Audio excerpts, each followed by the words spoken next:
Wow, where to even start? So much news happened yesterday on Marvel's Investor Day. We saw so many trailers dropped all in one day. I cannot believe when there is news, they're just like, boom, let's just drop it all today, all at once. I'm like, can you give me a few? No, all at once. And it seems while DC has dropped some pretty big news in the past few weeks, it is now Marvel's and Disney's turn. From What If to a finally confirmed She-Hulk casting, here is everything we got. Whew, where to even start? I'm going to begin with one of my personal favorites. We got a teaser trailer for Ms. Marvel giving us a glimpse into what that series is going to look and feel like, and letting us know who is going to be involved. We are starting in the MCU with Carol Danvers already as Captain Marvel, as opposed to the hero of the same mantle that inspires Kamala Khan to take up her old mantle as Ms. Marvel. So something we have yet to see in this reality is just how Carol will inspire Kamala to become the hero we know her to be in the comics. Though if you watch carefully, there are hints of Kamala's burgeoning admiration for Captain Marvel in the teaser in the background. But what we did get a look at was some of the vivid cinematics and some of the names attached to this project. Bisha K. Ali is on board as head writer and executive producer, and talks a bit about the importance and awesomeness of the character of Kamala Khan and the diversity she represents, as well as how amazingly relatable of a character she is for so many people out there. And wow, I couldn't agree more.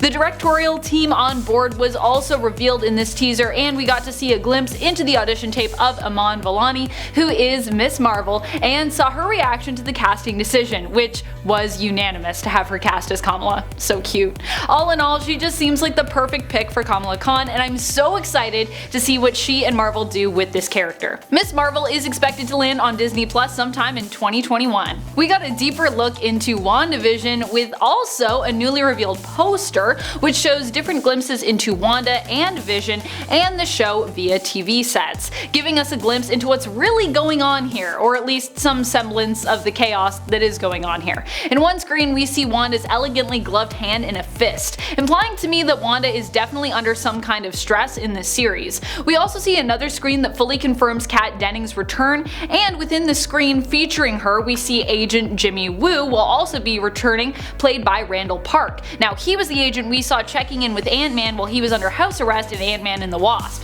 And oh my goodness, he was so funny. Not only that, but it's confirmed in both the trailer and the poster that Monica Rambeau, the daughter of Captain Marvel's best friend, will be appearing and is played by Teyonah Parris. Exciting news all around. We also got a secondary trailer for WandaVision, something I'm just so psyched to talk about. This trailer was it's beautiful. I swear, every time I get a deeper look into WandaVision, I feel like this series is becoming more and more horror themed in terms of its genre. Like all those glitches and changes that just creep me out. It's like some kind of suspense, magical horror mystery. I mean, it is kind of all of that, especially from Wanda's perspective, I'm sure. We get a little bit more of a glimpse into the area in between these different time periods that we explore, likely via Scarlet Witch's broken psyche following the events of Endgame. Also, where was Vision's funeral in Endgame? Sentient AIs deserve to be mourned too. Like justice for Black Widow and justice for Vision, just saying. We are starting, like I'm sure Wanda will, to see the cracks in between these perfect worlds, as opposed to the cleverly confusing misdirected edits we got in previous teasers and trailers for the show. Although of course, this is Marvel we're talking about, so I'm sure they still have a few surprises up their sleeves. Don't expect everything to appear as it seems, like how they have embedded in this trailer that someone could be controlling and manipulating Wanda into warping reality and creating these potentially lifelike illusions. Could this be Agatha Harkness, or perhaps someone more sinister? Or is this a complete misdirect? Only time will tell. WandaVision is expected to arrive on Disney Plus on January 15th of 2021. That is so soon. Speaking of WandaVision, we also got some news on a film that is connected to it. Doctor Strange in the Multiverse of Madness is currently in production, and we have learned that it is connected to both WandaVision and the newest Spider-Man film. Not only that, but it's directed by Sam Raimi and seems to have multiple connections to not just the Marvel Multiverse, but the cinematic Spideyverse and the Raimiverse besides. The film will feature reprising roles such as Benedict Wong as Wong, Rachel McAdams returning as Christine Palmer, and Chiwetel Ejiofor as Mordo, alongside of course Benedict Cumberbatch, who returns as Doctor Strange, and Elizabeth Olsen as Wanda Maximoff, Scarlet Witch. I'm so excited for this potential Wanda Strange team up. We are also going to be getting America Chavez appearing, a cool but kind of spacey character from an alternate universe who is the hero Miss America. She'll be played by Xochitl Gomez, and it will be exciting to see how she appears and is incorporated into all this madness. Doctor Strange in the Multiverse of Madness is slated to debut in theaters on March 25th of 2022. The trailer we received for the What If series was particularly interesting, as it seems like there may be an overarching story being told within all the alternate universes that we'll see explored in the show. It could just be the way it's cut, but it almost looks as though this series explores not only alternate timelines individually, but how they kind of relate and connect to one another. From the trailer, it looks as though we're going to get Peggy Carter as a super soldier version of Captain Britain, Captain America. It's definitely Captain Britain because she's wearing like the British flag. T'Challa as Star-Lord, Dr. Stephen Strange going on all sorts of adventures, Loki potentially ruling Asgard, and even Bucky Barnes facing off with Zombie Cap, all narrated by the Watcher. Ooh, I just got chills. What If is expected to drop on Disney Plus during the summer of 2021, and I cannot wait! We got some additional casting news for Shang Chi and the Legend of the Ten Rings, and there are some names here that I am super excited to talk about. I'm also going to apologize in advance if I say any of these names wrong. I did look them up and I did my best, so please let these be right. I need to share all of this casting news with you though because it's super exciting. The film's cast has been expanded to include Tony Leung as Wen Wu, Awkwafina as Shang-Chi's friend Katie. I'm so excited for Awkwafina, oh my gosh, she's so amazing. Michelle Yeoh as Jiang Nan. The movie will also feature performances from Fala Chen as Jiang Li, Mengar Zhang as Cha Ling, Florian Montanou as Razor Fist, and Ronnie Chang as John John. Speaking of casting news, it is now official! She-Hulk is Tatiana Maslany. Canadian actress Tatiana, known for her amazing and varied performances in the series Orphan Black, will be taking up the role of She-Hulk. Yes! Yes! Please let that mean that we get some She-Hulk filming in Toronto. I would be so excited for that. The She-Hulk series will be directed by Kat Koro and Anu Avalia, and Jessica Gao is set to be the head writer on the series, which will also feature a visit from Mark Ruffalo's Hulk himself in some capacity. I'm so excited for this. We got our first look finally at Falcon and the Winter Soldier in a new trailer. You can tell that they have likely done some adjusting to make this series a touch better suited to the times, if it wasn't already. Just in terms of the tone here, it's really perfect and it's really great. I'm truly just excited for this series because I love the on-screen chemistry between Anthony Mackie and Sebastian Stan. They are just so delightful to watch together, and I'm sure I'm not the only person that's just excited for all the banter we're gonna get.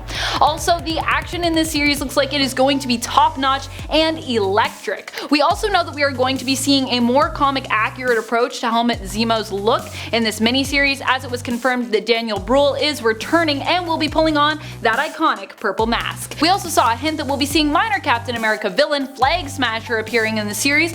Not sure if you caught that mask at the beginning, but yeah, Flag Smasher, I see you. We also have seen John Walker under his mantle as US agent, the government's pick to replace Captain America, as the world of Cap continues to spiral outward and be built up. I personally cannot wait to see more of this series. It just looks so good, and there are so many cool characters that are going to be popping up. Falcon and the Winter Soldier is expected to land on Disney Plus on March 19th. Finally, we are getting the first family. Just announced we are getting the Fantastic Four movie, hopefully we all deserve, via Marvel, Disney, and with John Watts on board to direct. Now, you might know John Watts' work if you are an MCU fan, as he was the director behind the Spider-Man Homecoming and Far From Home films, which were both amazingly successful movies, and I think they showcase that he definitely has the skill to do the Fantastic Four justice. Here is hoping. We don't have an expected date yet, as this all seems to be a relatively new development and will likely happen after John Watts is finished directing Spider-Man 3, I think, but I'm very excited to see how this creative project unfolds, and excited to finally see the FF in the MCU. It's about time. We also got a quick update on Black Panther 2, which Disney has said will honor the legacy of Chadwick Boseman and his portrayal of King T'Challa by not recasting the character. Instead, we're going to see a deeper exploration of some of the other characters of Wakanda Wakanda that were introduced in the first film. The film will be written and directed by Ryan Coogler and is set for a release date of July 8th, 2022. And finally, I like to save some of the best for last. I hope you are ready to get wibbly wobbly timey wimey with me because it is time to talk Loki. The Loki series appears to be something none of us expected in terms of its style. Kevin Feige described it as a crime heist thriller, and from the trailer it also appears to have an overall sci-fi feel added in, with all the time travel involved considering the TVA's looming appearance. For those unfamiliar, the TVA are the Time Variance Authority, an organization that is basically the time police of Marvel. They were created by Walt Simonson and Sal Buscema as a nod to Mark Grunwald, who was a noted longtime continuity expert working at Marvel as a writer and editor. It would appear from the subtitles that Owen Wilson is playing one of the prominent staff, Mr. Mobius M. Mobius. No relationship to pseudo-vampire Morbius, by the way. There's Morbius and there's Mobius.